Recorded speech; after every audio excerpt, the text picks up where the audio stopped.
Telugu capital భక్తి టీవీకి స్వాగతం సుస్వాగతం. నేను శ్రీలక్ష్మి. ఈరోజు మనతో ప్రముఖ ఆధ్యాత్మికవేత్త ఆస్ట్రాలజిస్ట్ శ్రీ హరిప్రియ గారు ఉన్నారు. హరిప్రియ గారు నమస్కారం అండి. నమస్తే అమ్మా. మన ఇంట్లో ఏదైనా నెగిటివిటీ ప్రవేశించిందా? మనం తెల్లారులేస్తే అవి కూడా మన తప్పులే. మనం తెల్లారులేస్తే చెప్పులతో వెళ్ళిపోతుంటాము. కొంతమంది ఇళ్లలో స్టైల్గా చెప్పులు ఇంట్లోనే విడుస్తారు. ఇళ్లలోనే హాల్లోనే చెప్పులు స్టాండ్ పెట్టుకుంటారు. ఆ చెప్పులు మళ్ళీ తీసుకొచ్చినవి అంటే ప్రతి చెడు రోడ్డు మీద చాలా జరుగుతూ ఉంటాయి. ఏవేవో తొక్కడాలు కానీ లేదంటే గాలి రూపంలో కానీ మన ఇంట్లోకి ప్రవేశిస్తాయి. కాళ్ళు కడుక్కుని లోపలికి వచ్చినట్టయితే అవి బయట నుంచి బయటకు వెళ్ళే అవకాశం ఉంటుంది. అవంటే పాత రోజుల్లో జరిగేవండి. ఇప్పుడు కూడా అవకాశాలు ఉంటాయి. అందరికీ ఉండవు కదండి. ఉండే ప్రయత్నం చేయాలి. మనం తెచ్చుకోకూడదు అని అనుకుంటే ప్రయత్నం చేయాలి. లేదా ఎవరింట్లో ఉన్న వాళ్ళు ఎవరైనా బయట ఒక చిన్న మగ్గు పెట్టుకునో లేదా బకెట్ పెట్టుకునో, అవకాశం లేకపోతే బకెట్ పెట్టుకుని అపార్ట్మెంట్లో కింద సెల్లార్లో ఉంటాయిగా నీళ్లు. సెల్లార్లో ఉంటాయి. సెల్లార్లో మనకి నీళ్లు కడగడం కోసం వాచ్మెన్ పెట్టుకుంటాడు కదా. సెల్లార్లో పంపు దగ్గరికి వెళ్ళి అక్కడ కడుక్కోవచ్చు కదా. అంటే మనం చెయ్యాలి అని అనుకుంటే మనం చెయ్యాలని సంకల్పం ఇస్తే ఎన్నో రకాలుగా చేసుకోవచ్చు. అవకాశాలు దీనికి కూడా ఒక సామెత ఉంది. అయితే ఇలాంటి అవకాశం లేని వాళ్ళు, అపార్ట్మెంట్ లో ఉన్న వాళ్ళు అంత గుర్తుకు రాదు, ఎవరికి అంత ఆలోచన పోదు. కానీ ఇక నుంచి ఆ ఆలోచన పెట్టుకోండి. వెంటనే బయట నుంచి వచ్చేసి లిఫ్ట్ ఎక్కేసి ఇళ్లలోకి వెళ్ళిపోవడం కన్నా కింద సెల్లార్లో మీకు అవకాశం ఉంటుంది కాబట్టి అక్కడ కాళ్ళు కడుక్కుని అప్పుడు వెళ్ళినట్టయితే కొంత పరిహారం కలుగుతుంది. ఇండిపెండెంట్ ఇళ్లలో ఉండే వాళ్ళకి బయటే ఈశాన్యంలో మనకు పంపు తప్పనిసరిగా ఉంటుంది. అక్కడికి వెళ్ళి కాళ్ళు కడుక్కుని, పిల్లలు ఉన్న ఇంట్లో కూడా గబుక్కున కాళ్ళు కడుక్కోకుండా రాకూడదు. పసిపిల్లల్ని ఎత్తుకోకూడదు. అసలు జనరల్ గా ఇలా బయట నుంచి వచ్చినది ఏది మనం వైరస్ కదండి. వైరస్ నెగిటివ్ అంటే వైరస్ తో పాటు నెగిటివ్లు కూడా, అంటే చెప్పేస్తా భూతపేట పిశాచాలు కూడా మనం అన్ని తొక్కుతాం కదా. మా దిష్టిలు తీసేసి పడేస్తారు కదా. మరి దాంతో పాటు వస్తాయి కదా. మనం అనుకోవచ్చు అవి ఎంతమంది తొక్కుంటారులే అని అనుకోవచ్చు. అది కూడా మనం అనుకుంటారు, చెప్పలేము. మన గ్రహాలు బాగోకపోతే ఆకర్షిస్తాయి. అది కొంతమంది మనుషులను కూడా ఆకర్షించుకుని వచ్చేస్తాయి. మనుషులు కూడా. దీనికి ఒక చిన్న ఉదాహరణ చెప్తా. మనుషుల్లో దేవ రాక్షస మనుష్య గణాలు 3 గణాలు ఉంటాయి. 3 గణాలు ఉంటాయి కదా. పంచాంగంలో ఉంటాయి కదా. అయితే ఇవి ఎక్కువగా అంటే ఈ గాలి కానీ ధూళి కానీ దెయ్యాలు కానీ ఓపెన్ గా చెప్పేస్తా. దేవుడు ఉన్నాడు కాబట్టి దెయ్యాలు కూడా ఉంటాయి, అందులో మొహమాటం లేదు. అవును, దేవదానవ సంగ్రామమే జరిగింది. అప్పుడు రాక్షసులు, ఇప్పుడు దెయ్యాలు. అయితే ఈ దేవగణం వాళ్ళకి తప్ప మనుష్య గణానికి రాక్షస గణానికి ఇవి అట్రాక్ట్ అవుతాయి. మనిషికి రాక్షస గణానికి అంటే దేవగణం దగ్గరికి అసలు చుట్టుపక్కలకు కూడా రావు. అయితే ఈ కొన్ని నక్షత్రాలు, కొన్ని రాసులు, అంటే రాసులు కాదు నక్షత్రాలు దేవగణము మనుష్య గణము ఉంటాయి కదా. ఆ వాళ్ళకి మాత్రం ప్రత్యేకమైన శ్రద్ధ తీసుకోవాలి, ప్రత్యేకంగా జాగ్రత్త పడాలి, తప్పదు. అయితే ఇవి వచ్చేటప్పుడు ఈ పరిహారాలు మనం మామూలుగా నడుచుకుంటూ లోపలికి వచ్చేస్తాము. అవి మన ఇంట్లో తప్ప మరి ఇంకెక్కడుంటాయి? అవును కదా. మనం చక్కగా ఆవాసం రండి అని ఇంటికి పిలుచుకుని వచ్చాము, మరి ఇంట్లోంచి బయటకి ఎందుకు కదులుతాయి? మనమే కొనుక్కు తెచ్చుకున్నట్టే కదా. దీనికి ఒక చిన్న, అంటే మనకి సబ్జెక్ట్లోంచి ఇంకో సబ్జెక్ట్లో వెళ్ళిపోతున్నాం. దీనికి ఇంకొక చిన్న ఇది చెప్తాను. మనకి నిత్య కూర్చొనిలో జరిగేదే ఏంటంటే, ఇప్పుడు ఏదైనా ఒక జలుబు కానీ దగ్గు కానీ ఏదైనా సమస్య, రుగ్మత రోగము ఏదోటి అనుకుందాం. ఆ వచ్చినప్పుడు మనం ఏం చేస్తాము అంటే తీవ్రమైన రోగాల సంగతి తీసేద్దాం, చిన్న చిన్న వాటికి చెప్పుకుందాం, చిట్కాలు చేసుకుంటాం కదా. అంటే వాటిని ఆ వ్యక్తిని మనం రెస్ట్ తీసుకోవాలి, నేను ఏ పని చెయ్యి అంటే చిన్న జలుబుకి కానీ దగ్గుకు కానీ జ్వరానికి కానీ శక్తి లేకపోతే వదిలేద్దాం, విశ్రాంతికి వెళ్ళిపోతాం. విశ్రాంతికి వెళ్ళిపోతున్నాము అంటే దాని అర్థం ఏంటి?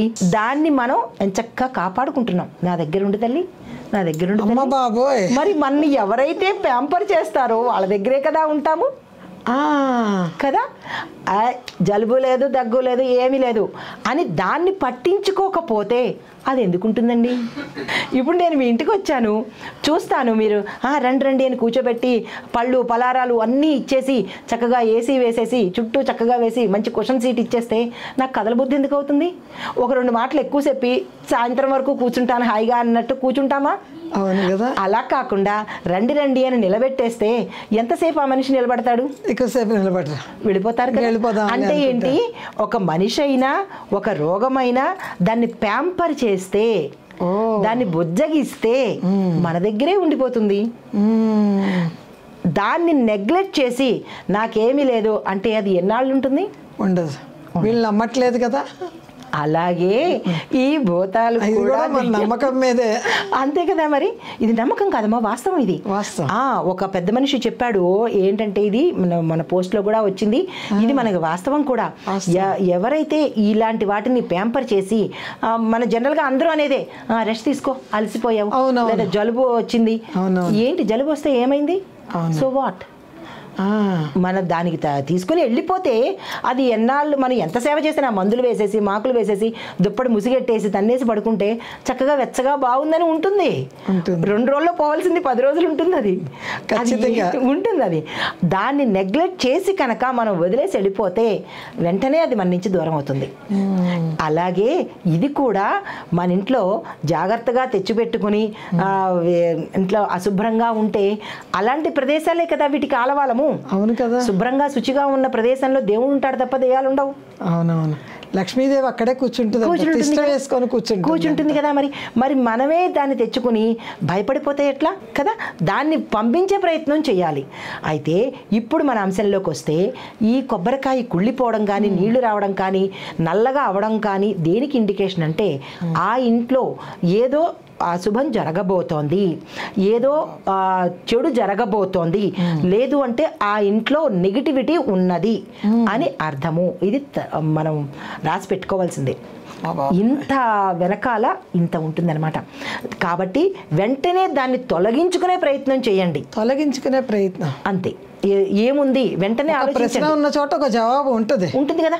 ఇలా ఎందుకు వచ్చింది? అన్ని కాయలు బాగున్న చోట ఇంటికి రాగానే ఎందుకు అయింది? ఒక కాయ మనకి ఎందుకు రావాలి అంటే ఇట్స్ ఎన్ ఇండికేషన్, ఏదో జరగబోతోంది అని. వెంటనే అప్రమత్తం అవ్వడము, మన ఇంట్లో ఎక్కడ ఏ ప్రదేశం సరిగా లేదు అని వెంటనే చూసుకోవడము, దానికి తగిన ప్రత్యామ్నాయము. చిన్న చిట్కా చెప్తా. ఇలా జరిగిన వెంటనే గోమూత్రం తెచ్చుకోండి. అది కూడా నేను మీకు సులువు చెప్పేస్తున్నా. గోమూత్రం తెచ్చుకోండి. గోమూత్రం తెచ్చేసుకుని ఇంట్లో మొత్తం చల్లేయండి. మూలలా చల్లేయండి. అంటే ఈ నెగిటివిటీ ఎప్పుడు మూలనే ఉంటుంది. మూలనే ఉంటుంది. మంచం కింద అంటే దీని స్థానాలు చెప్పేస్తున్నాను. మంచం కింద దాక్కుంటుంది, మూలల్లోనూ దాక్కుంటుంది. అంటే బయట పబ్లిక్గా ఉండవు అవి, మూలలు దాక్కుంటుంది, మంచం కింద దాక్కుంటుంది. దీనితో పాటుగా మనం తలుపు వెనకాల విడిచిన బట్టలు ఆరేస్తుంటాం. ఆరేయడం ఏమిటి? తగిలిస్తుంటాం. అవి 2 రోజులైనా మళ్ళీ తీసివేస్తుంటాము, మళ్ళీ తీసుకొచ్చి తగిలిస్తూ ఉంటాము. అంటే ఆ ప్రదేశం ఏమైనట్టు? దానికి మంచి అకామిడేషన్ ఇచ్చాం మనం. దానికి వెళ్ళి అక్కడికి వెళ్ళి కూర్చోమ్మా అని అకామిడేషన్ ఇచ్చేసాం. అది అక్కడికి వెళ్ళి ఉంటుంది. తరువాత ఇంకొక స్థానం ఏంటంటే, ఇవి కాకుండా మనం జుట్లు తీసేసి ఎక్కడ పడితే అక్కడ పడేస్తుంటాము.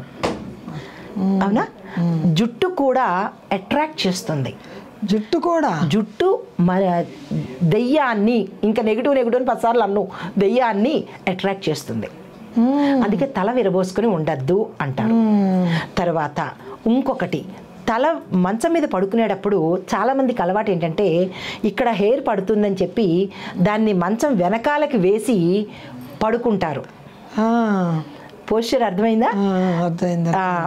ఇలా పెట్టి వెనక్కి జుట్టు వేసేసి పడుకుంటారు. అంటే దిండుకి వెనకాల, మంచానికి వెనకాల వేసేసి పడుకుంటాము. ఆ పడుకునేటప్పుడు ఏమవుతుందంటే, ఇంట్లో ఎక్కడైనా పొరపాటుగా ఉంటే కనుక వెంటనే హెయిర్ ద్వారా మనకి అంటుకునే అవకాశం ఉంటుంది. అట్లీస్ట్ పడుకునేటప్పుడైనా ప్రవేశ ద్వారాలు ఇవన్నీ. పడుకునేటప్పుడైనా జుట్టు ముడి పెట్టో, జడ వేసో, రబ్బర్ బ్యాండ్ పెట్టో చేసినట్టయితే దానికి మనం గడియ వేస్తే ఎవరు రారు కదా లోపలికి. అలాంటి ప్రయత్నాలు చేసినట్టయితే కనుక లోపలికి వచ్చే అవకాశం తగ్గుతుంది. అయితే వచ్చేసిన తర్వాత తీసుకునే ప్రయత్నాలు ఇప్పుడు మనం ఆలోచిద్దాము. గోమూత్రం చెప్పాను కదా, గోమూత్రం ఈ స్థానాల్లో చల్లండి. ఇంట్లో దువ్వుకోకండి, తల దూకోకూడదు.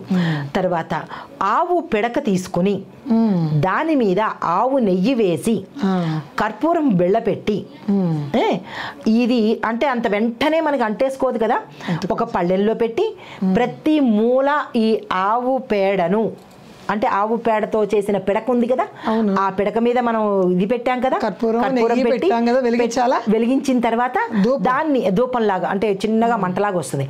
దాన్ని ప్రతి మూలలా తిప్పండి, గంట కొడుతూ తిప్పండి. గంట కొట్టాలి. గంట కొడుతూ తిప్పితే దీనికి ఈ గంట శబ్దానికి భయపడి వెళ్ళిపోతాయి. ఈ రకంగా పరిహారం చేసుకుని మనం దాన్ని మనసులోంచి ఇంట్లోంచి కూడా తొలగించేయాలి. తరిమేస్తమే, తరిమేయడమే అనమాట. చాలా చక్కగా వివరించారండి. నమస్తే అమ్మా.